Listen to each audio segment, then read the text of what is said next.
This week, we're talking about the most important, yet most misunderstood aspect of the actor's work, objective. What makes an objective actable, the three components of an objective, and why you should never play unselfish characters. All this and more coming right up.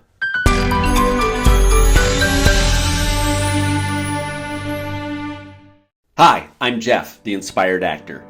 If you're new to this channel, we are dedicated to helping actors become better artists through quick lessons like these and other videos about theater, film, and the actor's life. If you want to see more videos like these, go ahead and subscribe, and don't forget to hit that like button and share this video with your colleagues. Thanks a lot. So first of all, I want to say that most of what I'll be talking about today comes from William Ball's book, A Sense of Direction. While this is a pretty good book on directing, its chapter on objectives is an absolutely essential read for all actors. So go out and get that book if you want to get a more in-depth look at what I'll be talking about today. As you probably guessed by now, I am primarily influenced by the Michael Chekhov Technique for actors. Now, Chekhov was a student of Konstantin Stanislavski at the Moscow Art Theater. Konstantin Stanislavski is to actors what Pythagoras is to triangles, Buddha is to Buddhists, Christ is to Christians. Boo! Too far!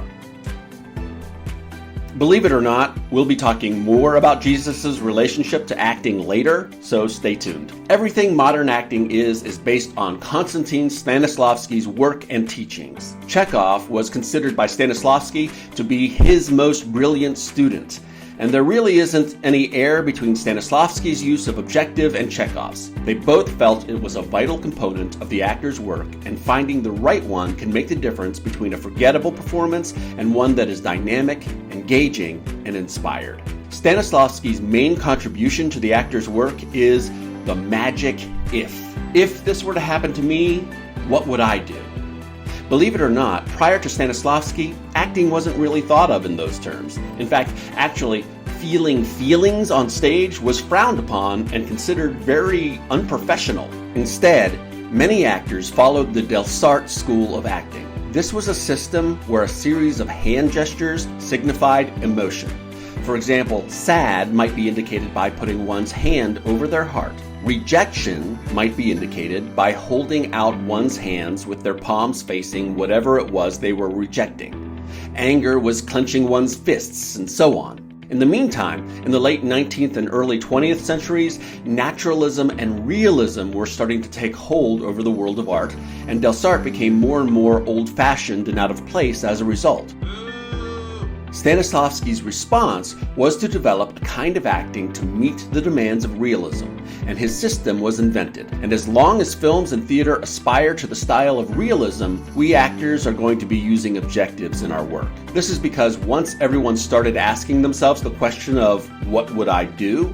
The answer became increasingly, I would fight for that thing I want. I would try to get that person I desired to fall in love with me.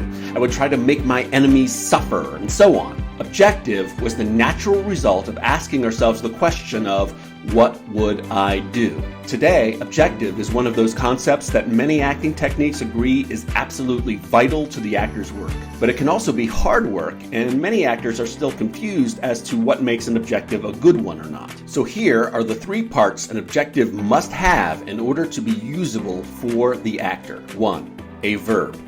2. A receiver. 3. A desired response. The first part of objective is the verb. An objective is not a quality. By that I mean an actor cannot play an emotion like angry or happy. This leads to the worst kind of acting, mugging or indicating. I am angry. Grr. I am in love. I am sad. To be clear, you can play an objective with a quality of emotion, but the objective and the quality are entirely separate. And the actor can only play a quality if they are using an actable verb as the core of the action. Acting is acting, and you can only act actively. You must be doing something at all times during the course of the play or film, or you most decidedly are not acting.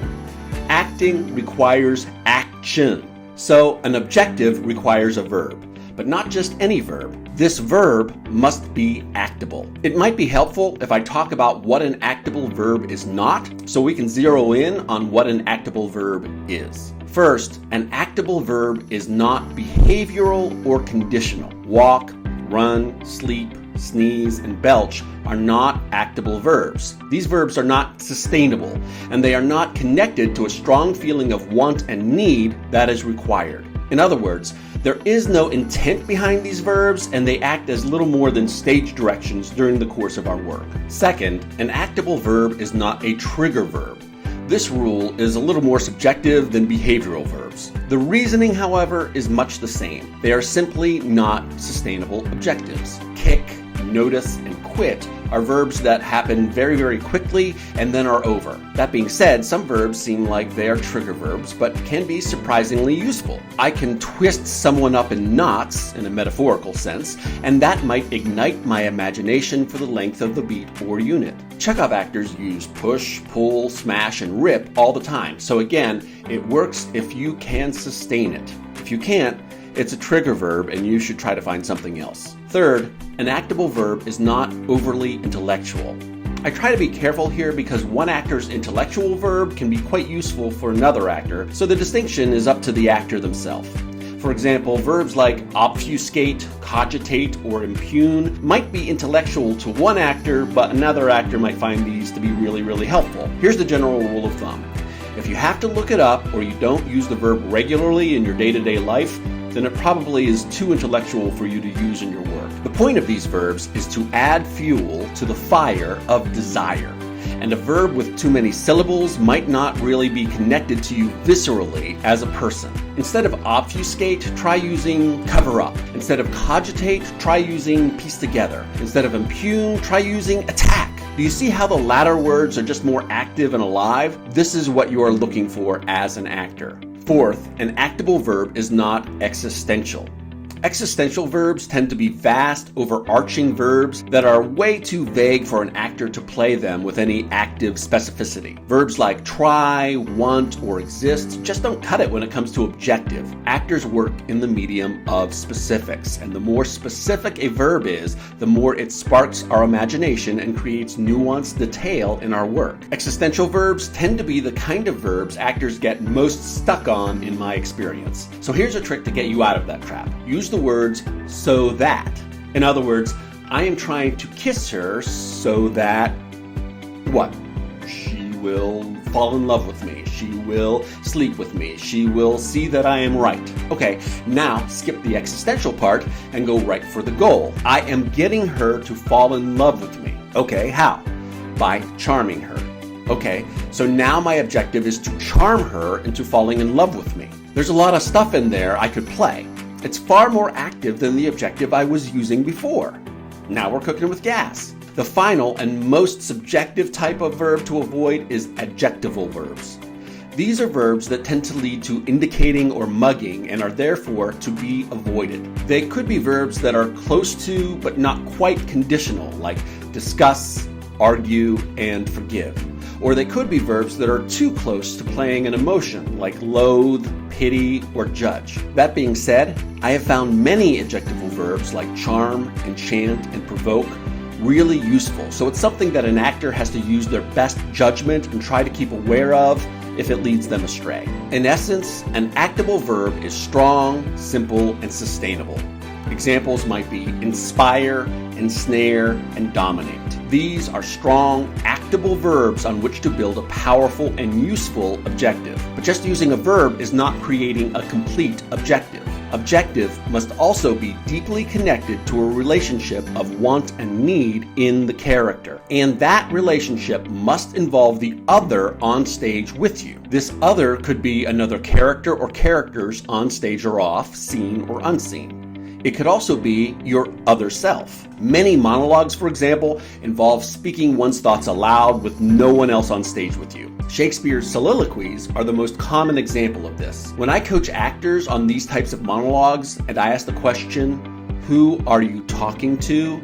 The answers I sometimes get are either the audience or themselves. However, talking to the audience makes little sense. If I am saying to be or not to be, then I am not looking for the audience to answer the question.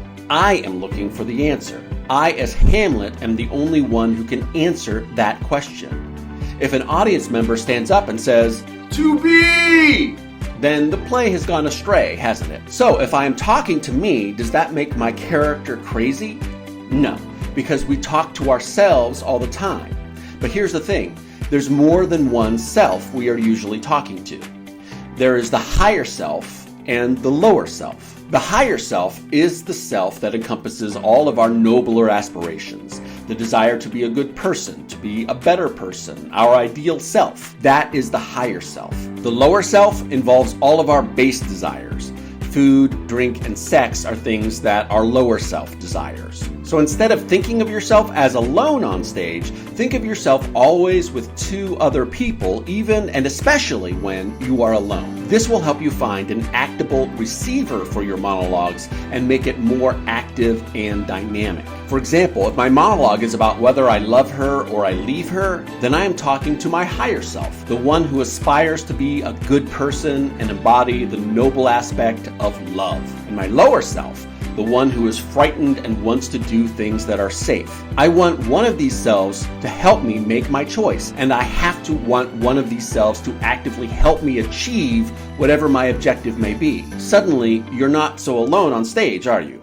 Try it and let me know what you think. So you must have an objective that is achievable only through the other on stage with you, and you must have a clear and concise idea of what the goal of that objective is. This tends to be a sticking point for many actors. Objectives like teach, tell, and explain tend to be pretty weak for precisely that point. There's no strong relationship of want and need attached to them, and the goal is ambiguous. You want to teach them. Why? Because you're a good altruistic person? That sucks for acting. Acting is not nice. And an altruistic character is truly the dullest type of character you can play. In fact, there's only one truly altruistic character you will probably ever play on stage or in film, and that's Jesus. I don't want anything for myself. And even then, depending on who's writing it, your Jesus could have a non-altruistic motive attached, which is great for you, the actor, because otherwise, where's the fun? But if you're ever stuck on an objective that doesn't have a strong goal from the other on stage with you, you can use the crowbar verbs of get and make to figure it out. In other words, ask yourself, what am I trying to get or make the other person do? Trust me, entire directorial careers have been built on simply asking their actors the questions, what are you trying to get him to do? Or what are you trying to make her do? I'm trying to make her leave me. Great, how? I am trying to seduce her. So your objective is to seduce her into leaving with me. Awesome, now play that. Suddenly you have a living moment filled with creative imagination and dynamic power. So, just to review, an actable objective consists of 1. A strong, simple, and sustainable action verb. 2. A relationship of want and need attached to the other. 3. A concrete desired response that can be articulated. If it does not have all of those elements, then you need to dig deeper and make a different choice. Hope that helps. Let me know your thoughts in the comments. Don't forget to like and subscribe, and we'll see you guys later. I'm answering your question! The answer's to be!